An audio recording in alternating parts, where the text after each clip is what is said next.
Assalamualaikum warahmatullahi wabarakatuh. Kami dari kelompok 5 akan mempresentasikan hasil diskusi kelompok kami dengan materi demokrasi. Perkenalkan, nama saya Intan Isnaini Azahro dengan NIM 2150210123 dan teman saya Monika Ayu Larasati dengan NIM 2150210108 dan teman saya Awaliatus Sabrina dengan NIM 2150210123. Pengertian demokrasi berasal dari dua kata, yaitu demos yang berarti rakyat dan kratos yang berarti pemerintahan, sehingga dapat diartikan sebagai sistem pemerintahan dari rakyat, oleh rakyat, dan untuk rakyat. Ciri-ciri demokrasi: yang pertama, memiliki perwakilan rakyat. Yang kedua, keputusan berlandaskan aspirasi dan kepentingan warga negara. Yang ketiga, menerapkan ciri konstitusional. Yang keempat, menyelenggarakan pemilihan umum. Yang kelima, terdapat sistem kepartaian. Prinsip-prinsip demokrasi. Yang pertama, adanya kontrol atau kendali atas keputusan pemerintah. Yang kedua, adanya pemilihan yang teliti dan jujur. Yang ketiga, adanya kebebasan menyatakan pendapat. Yang keempat, adanya kebebasan mengakses informasi. Klasifikasi demokrasi. 1. Demokrasi berdasarkan penyaluran kehendak rakyat. Ada dua, yaitu demokrasi langsung dan demokrasi tidak langsung.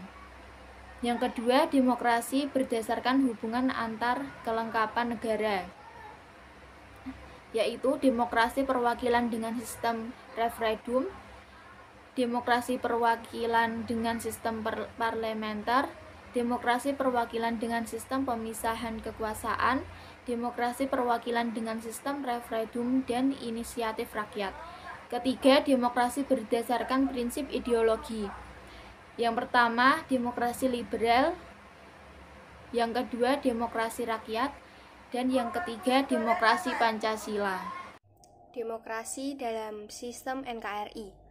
Periode perkembangan demokrasi Pancasila di Indonesia. Yang pertama, pelaksanaan demokrasi periode 1945 sampai 1949.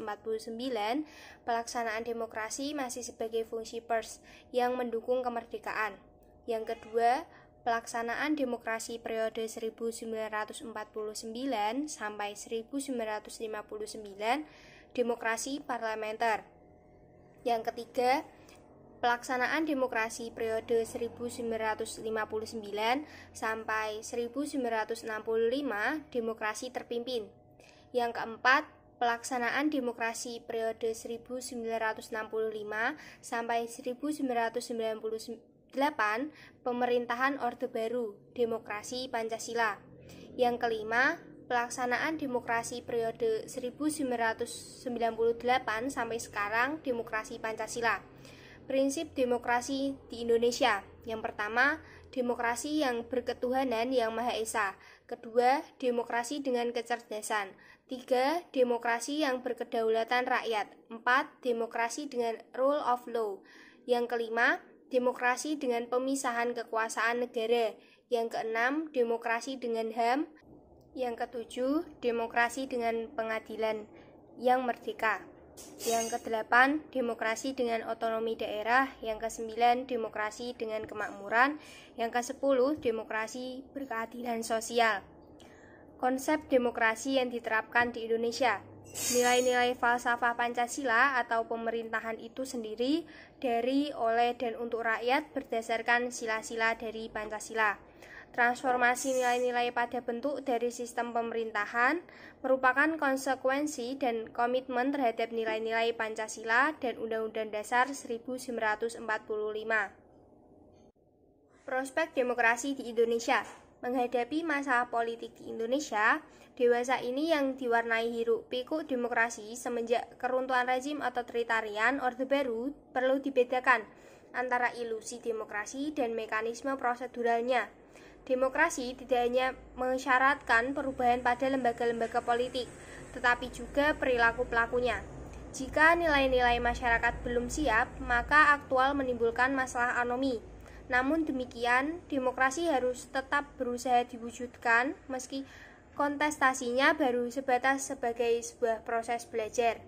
Ada dua hal yang bisa jadi indikator untuk menilai ada tidaknya upaya perwujudan demokrasi.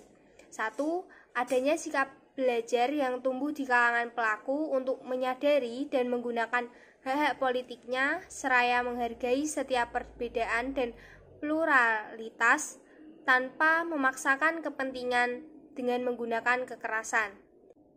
Dua, terkait konteks konsolidasinya yang ditandai dengan diterapkannya sistem politik yang secara prosedural bersifat terbuka dan selalu memunculkan dorongan bagi peningkatan kontrol rakyat terhadap pemerintah untuk mencegah penguasa politik bertindak tidak demokratis.